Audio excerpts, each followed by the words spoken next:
Motion Cam has quickly established itself as the most popular small stabiliser for mini handheld cameras on the market today. Has done for several reasons. Not only is it a nice small compact device, it's extremely easy to use, and compared with other stabilisers, very easy to set up.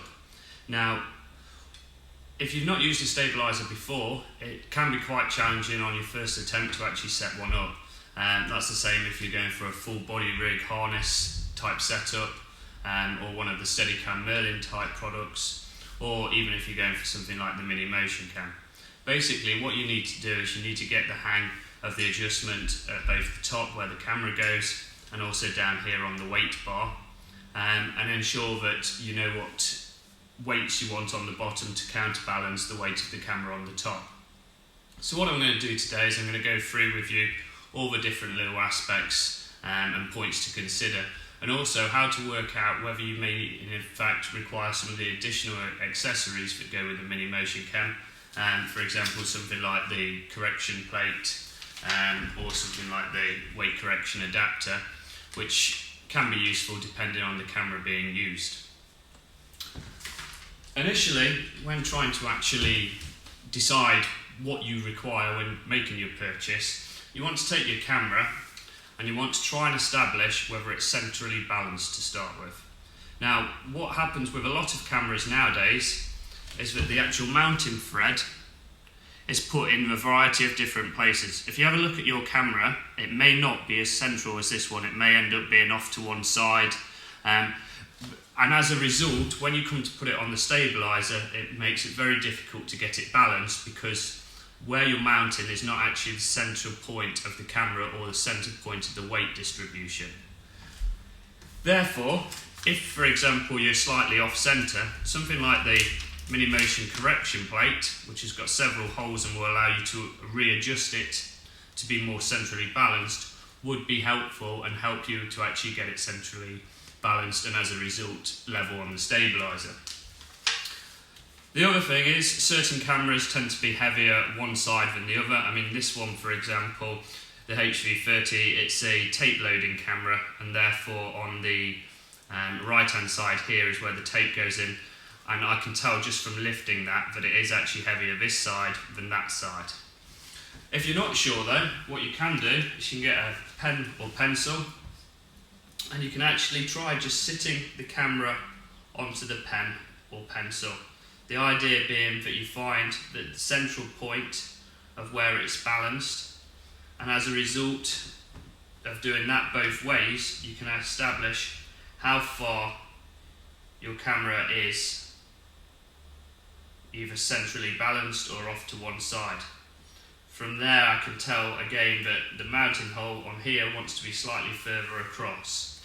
So if I was using the camera directly onto the Mini Motion Cam stabiliser, although I would probably be able to get it balanced correctly because I could bring the weight plate at the bottom out, it would help to have it mounted using the correction plate. It would just make it a little bit easier. What I'm going to do though is I'm going to change the setup of the camera in order to try and make it a little bit more balanced. What I want to do is I want to add a wide angle lens onto my camera.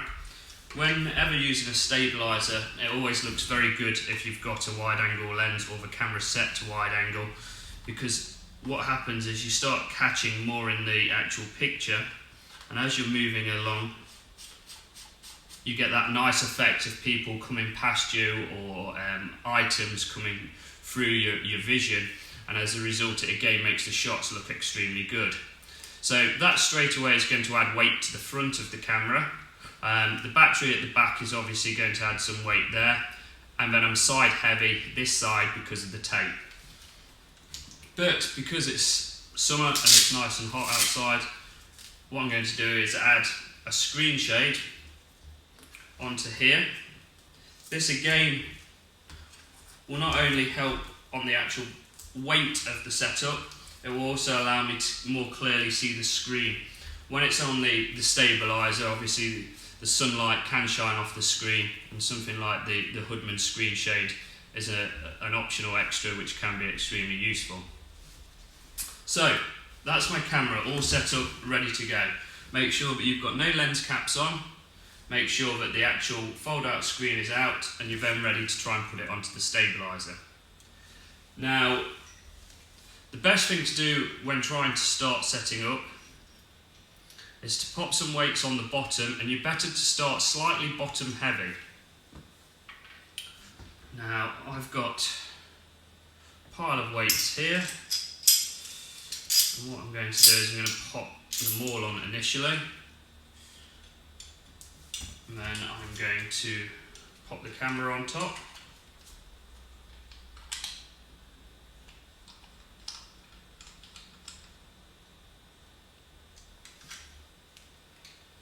Okay, so that's my starting point. Now, because the stabiliser is falling backwards, it means that there's too much weight at the back. So what I need to do is I need to bring the camera slightly further forward. Now, when using a stabiliser, you are working in very small movements. That's not too bad. You would notice if I went a little bit too far forward, that the camera would then start leaning forwards. So I had it almost right there, so it must have been somewhere around that sort of area. That's not too bad. Now, looking at it, it's starting to lean both that way and slightly back. So what I'm going to do is I'm going to just bring this weight bar out slightly to the side, which should hopefully help counterbalance that. A little bit more maybe.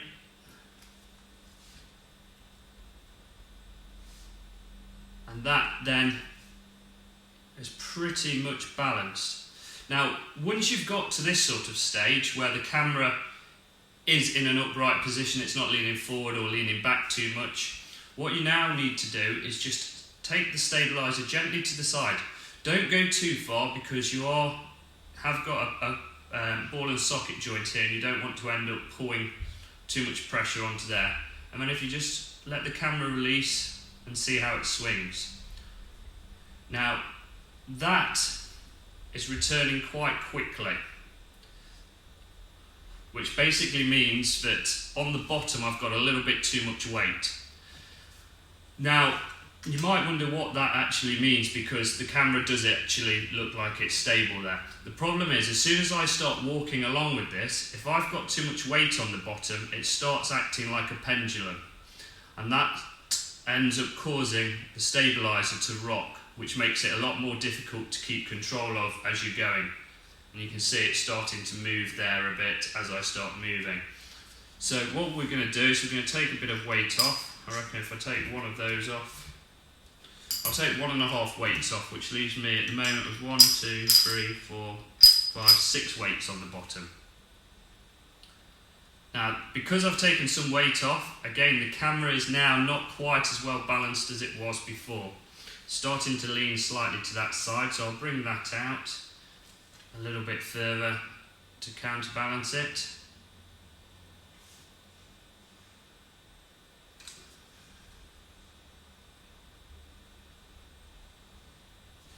And it's leaning a little bit forward, so I'm just going to move this back a small fraction. I say you are working on really small fractions with this. Any adjustment you make here should be in as small of movement as possible to help ensure that you're keeping the balance correct. Now that's a bit better. Still leaning forward a little bit, so I'm just going to drop it back again a little bit more.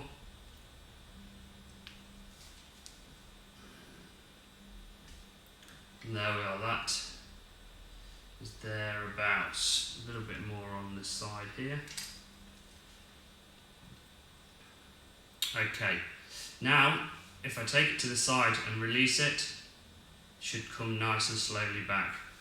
If it struggles to come back, if you take it to there and let go and it just slowly starts coming back but doesn't really fall, then you've got not enough weight on. I'll show you, for example, if I take off a couple, straight away nose dives, but if I try and return it, it's not going anywhere because it's got no weight to counteract it, and it's just totally unbalanced.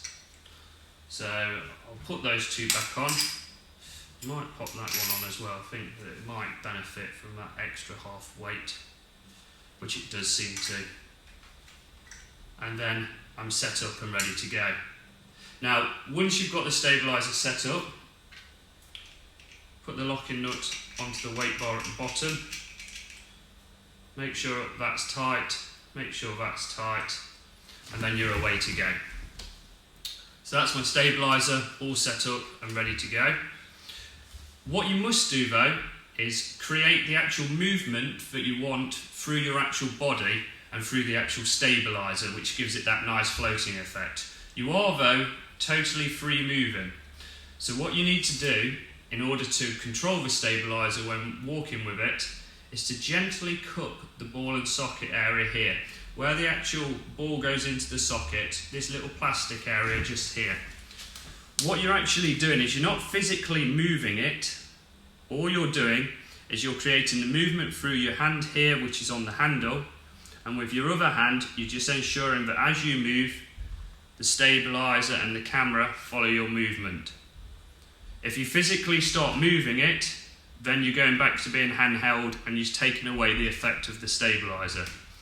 So, the movement through the actual handle itself, and then with your other hand, just gently ensure that as you move, the stabiliser follows your movements, and as a result, so does the camera.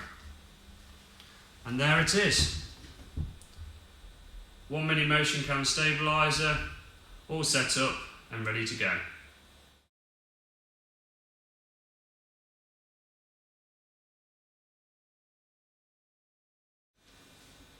Okay, the Hague Mini Motion Cam has been designed for small handheld camcorders, but the new range of DSLR cameras that have come onto the market recently have got fantastic video quality to them.